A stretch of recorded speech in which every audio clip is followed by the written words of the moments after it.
Bismillahirrahmanirrahim. Assalamu alaikum. How are you students? I hope you are fine and doing well. तो आज हम शुरू करने जा रहे हैं 9th class biology chapter number 1 introduction और इंट्रोडक्शन का पार्ट 1 और इस वीडियो में, और इसके बाद इससे नेक्स्ट वीडियो में इंशाल्लाह आपको इसका पार्ट 2 मिल जाएगा और उसके बाद फिर हमारा टॉपिक वाइज जो सिलसिला है वो चलता रहेगा। तो बात करते हैं जी इंट्रोडक्शन की। तो बायोलॉजी अब बायो के इंट्रोडक्शन से पहले हम यहाँ पर बात करेंगे साइंस की डेफिनेशन की। पेपर में शॉर्ट क्वेश्चन आ जाता है। साइंस की डेफिनेशन आप पढ़ते आ रहे हो 5, 6, 7, 8 क्लास से भी, यहाँ पे भी लिखी हुई है, तो उसको देख लेते हैं। साइंस बेटा एक ऐसा नॉलेज है जिसमें सबसे पहले हम ऑब्जर्वेशंस बनाते हैं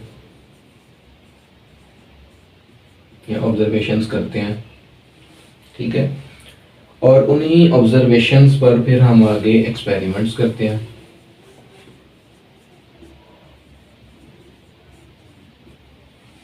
ठीक है। तो फिर जब हम एक्सपेरिमेंट्स करते हैं तो फिर पता चलता है कि वो जो ऑब्जर्वेशंस हैं वो करेक्ट हैं कि नहीं, और फिर हम लॉजिक बनाते हैं या लॉजिकल कंक्लूजन्स को ड्रॉ करते हैं।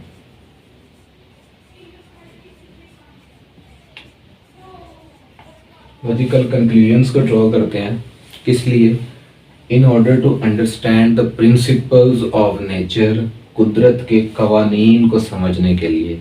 नेचर, कुदरत किस तरह से काम करती है, कुदरत क्या चीज़ है, नेचर क्या चीज़ है, इसके अंदर जो उसूल हैं, इसके अंदर जो चीज़ें रोनुमा हो रही हैं ये किस तरह से हो रही हैं, उन तमाम चीज़ों को समझने के लिए सबसे पहले हम मुशाहिदात करते हैं, फिर हम एक्सपेरिमेंट्स करते हैं, फिर उन्हीं एक्सपेरिमेंट से हम लॉजिक्स निकालते हैं तो हमें पता चलता है। इसकी एक बड़ी कॉमन सी मिसाल हम न्यूटन की लेते हैं कि जैसे वो सेब के दरख्त के नीचे बैठा हुआ था तो ऊपर से एक सेब नीचे गिरा, तो सेब का ऊपर से नीचे गिरना ये उसकी ऑब्जर्वेशन थी, ठीक है।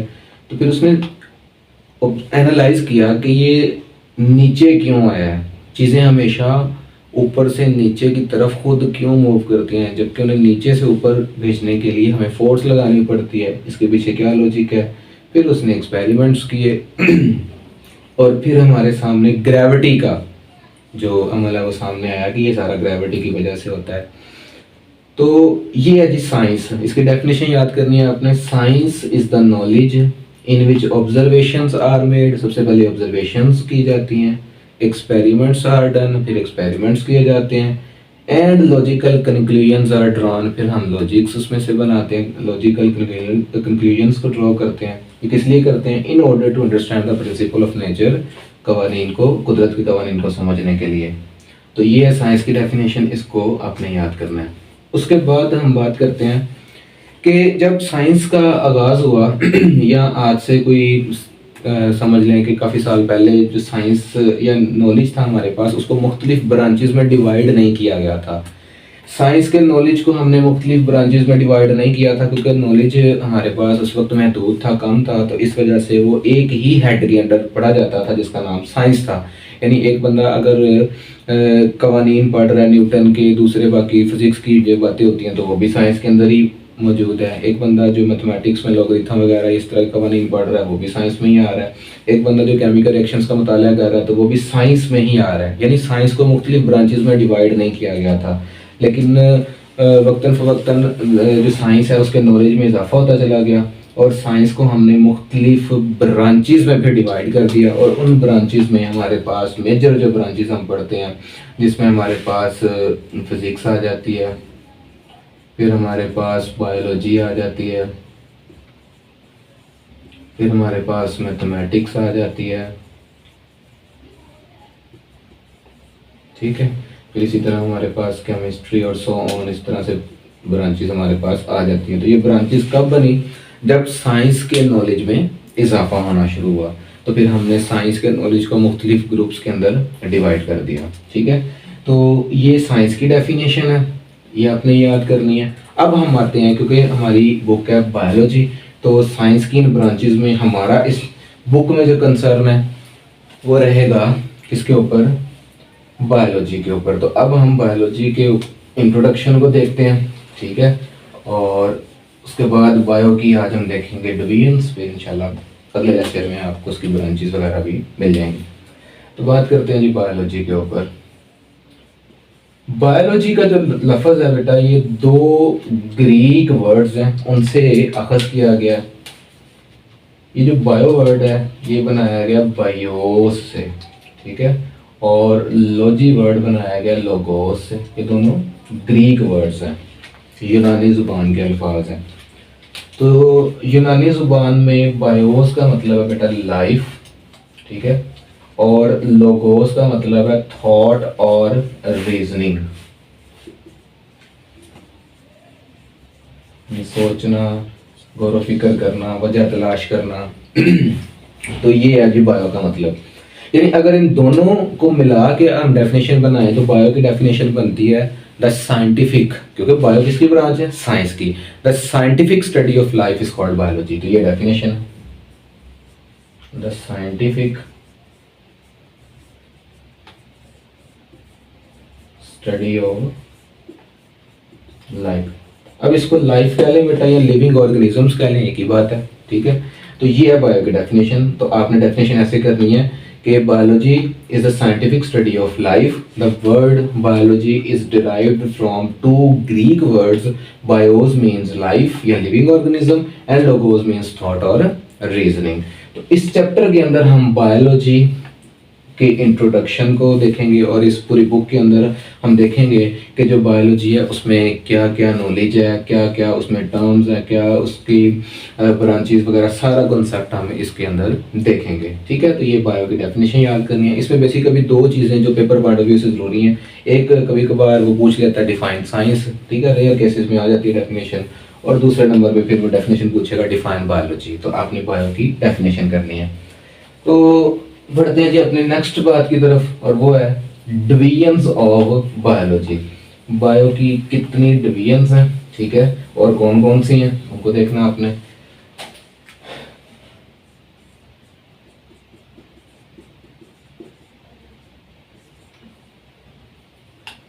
डिवीजन्स ऑफ बायोलॉजी मतलब कि हमने बायो को टोटल कितने हिस्सों में डिवाइड किया हुआ है, ये डिवीजन, ठीक है। यानी जिंदगी को, लाइफ को, लिविंग ऑर्गेनिजम्स को कितने हिस्सों में डिवाइड किया गया। तो याद रखिएगा बायो की तीन डिवीजन्स यहाँ पर मेजर बयान की गई हैं। पहली डिवीजन हमारे पास डेट इज जूलॉजी, इसको जूलॉजी भी बोला जाता है। दूसरी डिवीजन है हमारे पास बोटैनी, इसको बॉटनी भी कहा जाता है, ठीक है। और तीसरी डिवीजन है हमारे पास माइक्रोबायोलॉजी। अब इनके बारे में एक एक डेफिनेशन जो बुक में लिखी हुई है। देखिए बेटा जोलॉजी, जोलॉजी वर्ड, ये इसमें देखिए वर्ड आपको मिल रहा है जू, ठीक है। जू का वर्ड जब भी हम देखें तो हमारे जहन में चिड़ियाघर, ठीक है, मतलब जानवर, चिड़ियाघर में जानवर होते हैं तो हमारे जहन में ये बात आ जाती है। तो यहीं से आप याद रख लीजिएगा कि zoology is the study of, zoology is the study of animals, ठीक है।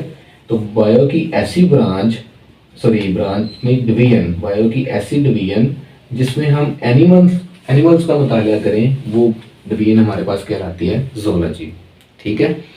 फिर हमारे पास आती है बोटैनी, बोटनी जिसको कहते हैं स्टडी ऑफ प्लांट्स, पौधों से मुतल्लिक जो भी सारी स्टडी, जो भी सारा नॉलेज है वो हमारे पास कहलाता है बोटैनी। और तीसरी जो डेफिनेशन है डेट इज माइक्रोबायोलॉजी। इसमें भी दो वर्ड्स मिलेंगे आपको, वन इज माइक्रो, माइक्रो का मतलब होता है स्मॉल, और दूसरा वर्ड है बायोलॉजी, बायोलॉजी का मतलब है लिविंग ऑर्गेनिजम्स, यानी वो स्मॉल लिविंग ऑर्गेनिजम्स जो हमें आम आंख से नजर नहीं आते। Study of micro organisms, study of microorganisms that cannot be seen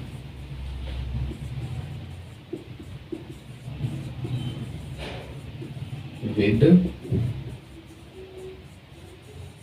naked eye, जो हमें आम आँख से नज़र नहीं आते, ठीक है। जिसमें आपके पास एग्जांपल की अगर हम बात करें तो वायरसेस और बैक्टीरिया आ जाते हैं। इनका साइज जो है इतना छोटा होता है कि हमें आम आँख से नज़र नहीं आता, इन्हें देखने के लिए हमें माइक्रोस्कोप का इस्तेमाल करना पड़ता है। तो ये मेजर 3 डिवीजन्स हैं। बायो को हमने इन 3 डिवीजन्स में रखा हुआ है, डिवाइड किया हुआ है। zoology स्टडी ऑफ एनिमल्स, जिसमें हम तमाम जानवरों का मुताला करते हैं। Botany study of plants, sorry यहाँ पे मैंने एनिमल्स लिखा हुआ है, यहाँ पर प्लांट्स आएगा, स्टडी ऑफ प्लांट्स, ठीक है। और microbiology study of micro organisms, जो कि हमें आम आँख से नज़र नहीं आते, ठीक है। जिसमें एग्जांपल्स में वायरसेस और बैक्टीरिया आ जाते हैं। तो ये हैं जी बायो के डिवीजन्स। तो नेक्स्ट वीडियो लेक्चर में आपके सामने हाजिर होते हैं इंशाअल्लाह ताला इंट्रोडक्शन के दूसरे पार्ट के साथ, जिसमें हम बायो की ब्रांचेस को देखेंगे। तो मिलते हैं जी आपसे नेक्स्ट लेक्चर में। चैनल को सब्सक्राइब कीजिएगा और इससे रिलेटेड कोई भी सवाल है तो कमेंट सेक्शन में आप पूछ सकते हो। अल्लाह हाफिज़।